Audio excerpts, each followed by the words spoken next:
Once upon a time there was an old cat, called Mrs. Tabitha Twitchit, who was an anxious parent. She used to lose her kittens continually, and whenever they were lost they were always in mischief. On baking day she determined to shut them up in a cupboard. She caught Muppet and Mittens, but she could not find Tom. Roly Poly Pudding, Sammy Whiskers. Tabitha went up and down all over the house, mewing for Tom Kitten. She looked in the pantry under the staircase, and she searched the best spare bedroom that was all covered up with dust sheets. She went right upstairs and looked into the attics, but she could not find him anywhere. It was an old house, full of cupboards and passages. Some of the walls were 4 feet thick, and there used to be queer noises inside them, as if there might be a little secret staircase. Certainly there were odd little jagged doorways in the wainscot, and things disappeared at night, especially cheese and bacon. Mrs. Tabitha became more and more distracted, and mewed dreadfully. While their mother was searching the house, Muppet and Mittens had got into mischief. The cupboard door was not locked, so they pushed it open and came out. They went straight to the dough, which was set to rise in a pan before the fire. They patted it with their little soft paws. "Shall we make dear little muffins?" said Mittens to Muppet. But just at that moment somebody knocked at the front door, and Muppet jumped into the flour barrel in a fright. Mittens ran away to the dairy, and hid in an empty jar on the stone shelf where the milk pans stand. The visitor was a neighbor, Mrs. Reeby. She had called to borrow some yeast. Mrs. Tabitha came downstairs mewing dreadfully. "Come in, Cousin Reeby, come in, and sit ye down."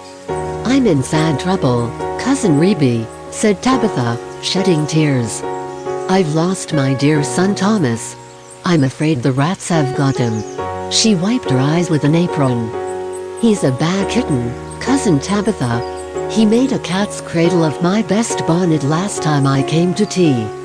"Where have you looked for him?" "All over the house. The rats are too many for me." "What a thing it is to have an unruly family," said Mrs. Tabitha Twitchit. "I'm not afraid of rats. I will help you to find him. And whip him too." "What is all that soot in the fender? The chimney wants sweeping." "Oh, dear me, Cousin Reeby, now Muppet and Mittens are gone. They have both got out of the cupboard." Reeby and Tabitha set to work to search the house thoroughly again. They poked under the beds with Reeby's umbrella, and they rummaged in cupboards.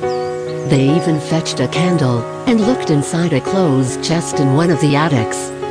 They could not find anything, but once they heard a door bang and somebody scuttered downstairs.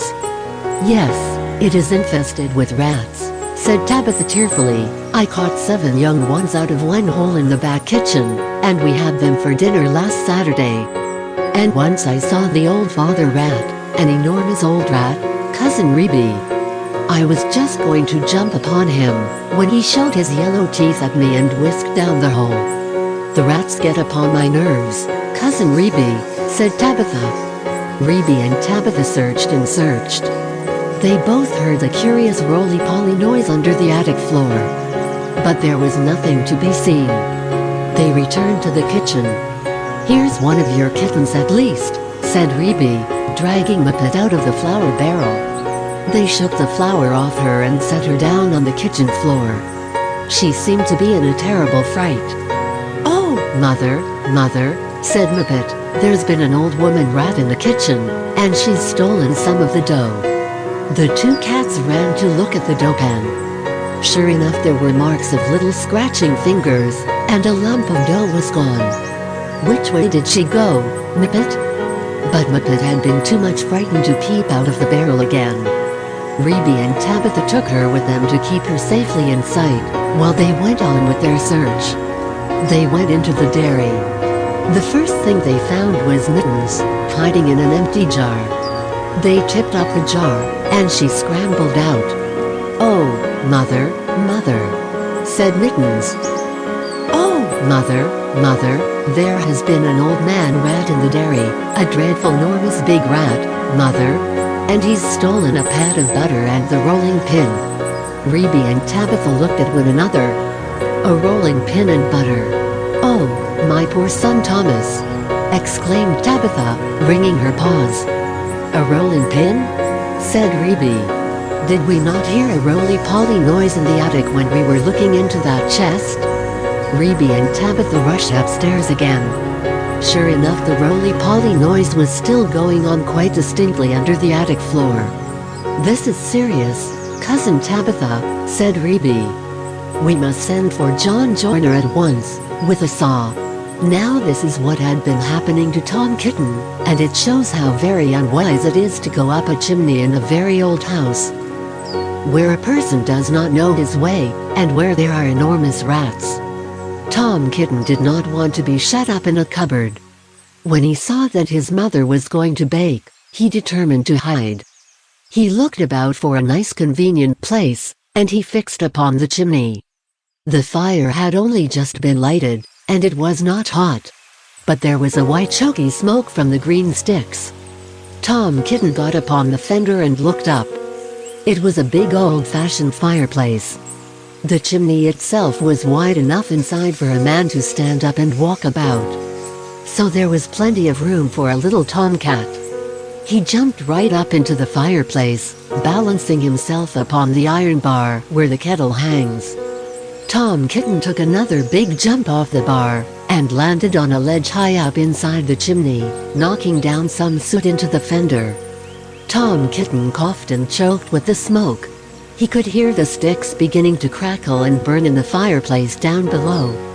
He made up his mind to climb right to the top, and get out on the slates, and try to catch sparrows. "I cannot go back. If I slipped I might fall in the fire and singe my beautiful tail and my little blue jacket." The chimney was a very big old-fashioned one. It was built in the days when people burned logs of wood upon the hearth.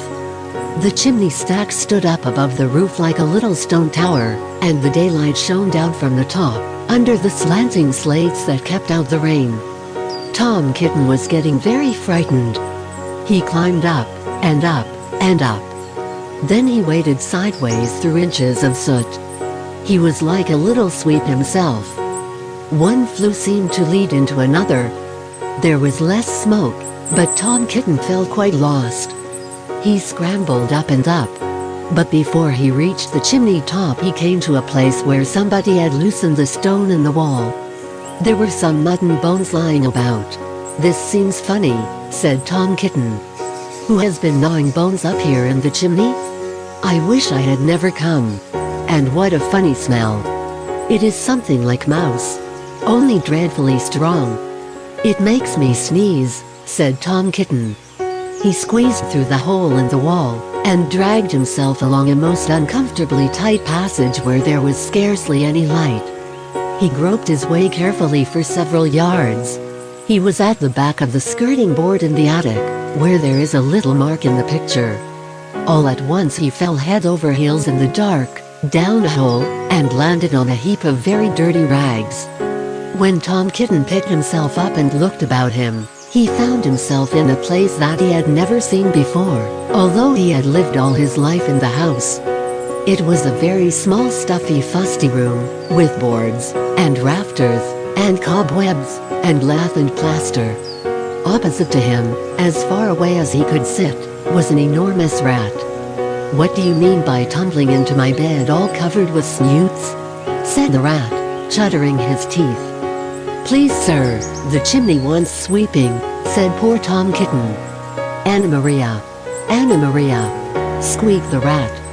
There was a pattering noise, and an old woman rat poked her head round a rafter. All in a minute she rushed upon Tom Kitten, and before he knew what was happening, his coat was pulled off, and he was rolled up in a bundle, and tied with string and very hard knots. Anna Maria did the tying. The old rat watched her and took snuff. When she had finished, they both sat staring at him with their mouths open. "Anna Maria," said the old man rat, "Anna Maria, make me a kitten dumpling roly-poly pudding for my dinner." "It requires dough and a pat of butter, and a rolling pin," said Anna Maria, considering Tom Kitten with her head on one side. "No," said Samuel Whiskers, "make it properly, Anna Maria, with breadcrumbs." "Nonsense. Butter and dough," replied Anna Maria. The two rats consulted together for a few minutes and then went away. Samuel Whiskers got through a hole in the wainscot and went boldly down the front staircase to the dairy to get the butter. He did not meet anybody. He made a second journey for the rolling pin. He pushed it in front of him with his paws, like a brewer's man trundling a barrel. He could hear Reby and Tabitha talking, but they were busy lighting the candle to look into the chest. They did not see him. Anna Maria went down by way of the skirting board and a window shutter to the kitchen to steal the dough. She borrowed a small saucer and scooped up the dough with her paws. She did not observe Muppet. While Tom Kitten was left alone under the floor of the attic, he wriggled about and tried to mew for help. But his mouth was full of soot and cobwebs, and he was tied up in such very tight knots, he could not make anybody hear him. Except a spider, which came out of a crack in the ceiling and examined the knots critically, from a safe distance. It was a judge of knots, because it had a habit of tying up unfortunate blue bottles. It did not offer to assist him. Tom Kitten wriggled and squirmed until he was quite exhausted. Presently the rats came back and set to work to make him into a dumpling. First they smeared him with butter, and then they rolled him in the dough. "Will not the string be very indigestible, Anna Maria?" inquired Samuel Whiskers. Anna Maria said she thought that it was of no consequence, but she wished that Tom Kitten would hold his head still, as it disarranged the pastry. She laid hold of his ears. Tom Kitten bit and spat, and mewed and wriggled. And the rolling pin went roly-poly, roly, roly, poly, roly. The rats each held an end.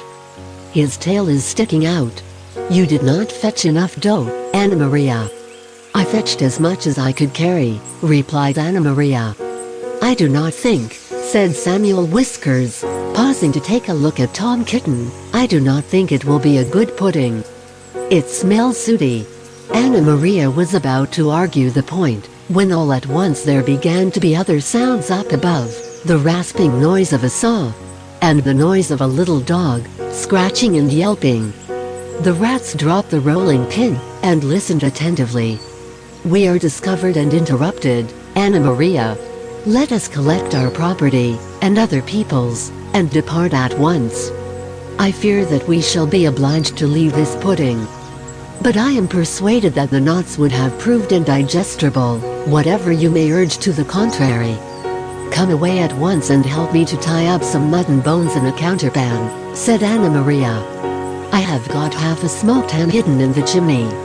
So it happened that by the time John Joyner had got the plank up, there was nobody under the floor except the rolling pin and Tom Kitten in a very dirty dumpling. But there was a strong smell of rats. And John Joyner spent the rest of the morning sniffing and whining, and wagging his tail, and going round and round with his head in the hole like a gimlet. Then he nailed the plank down again, and put his tools in his bag, and came downstairs. The cat family had quite recovered.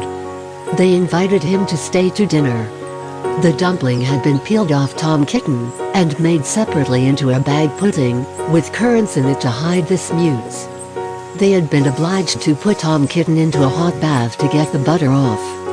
John Joyner smelled the pudding, but he regretted that he had not time to stay to dinner, because he had just finished making a wheelbarrow for Miss Potter, and she had ordered 2 hen coops. And when I was going to the post late in the afternoon, I looked up the lane from the corner, and I saw Mr. Samuel Whiskers and his wife on the run, with big bundles on a little wheelbarrow, which looked very like mine. They were just turning in at the gate to the barn of Farmer Potatoes. Samuel Whiskers was puffing and out of breath. Anna Maria was still arguing in shrill tones. She seemed to know her way, and she seemed to have a quantity of luggage. I am sure I never gave her leave to borrow my wheelbarrow. They went into the barn, and hauled their parcels with a bit of string to the top of the haymow. After that, there were no more rats for a long time at Tabitha Twitchett's. As for Farmer Potatoes, he has been driven nearly distracted. There are rats, and rats, and rats in his barn. They eat up the chicken food, and steal the oats and bran, and make holes in the meal bags. And they are all descended from Mr. and Mrs. Samuel Whiskers, children and grandchildren and great-great-grandchildren. There is no end to them. Muppet and Mittens have grown up into very good rat catchers. They go out rat catching in the village, and they find plenty of employment. They charge so much a dozen, and earn their living very comfortably. They hang up the rats' tails in a row or the barn door, to show how many they have caught, dozens and dozens of them. But Tom Kitten has always been afraid of a rat. He never durst face anything that is bigger than a mouse.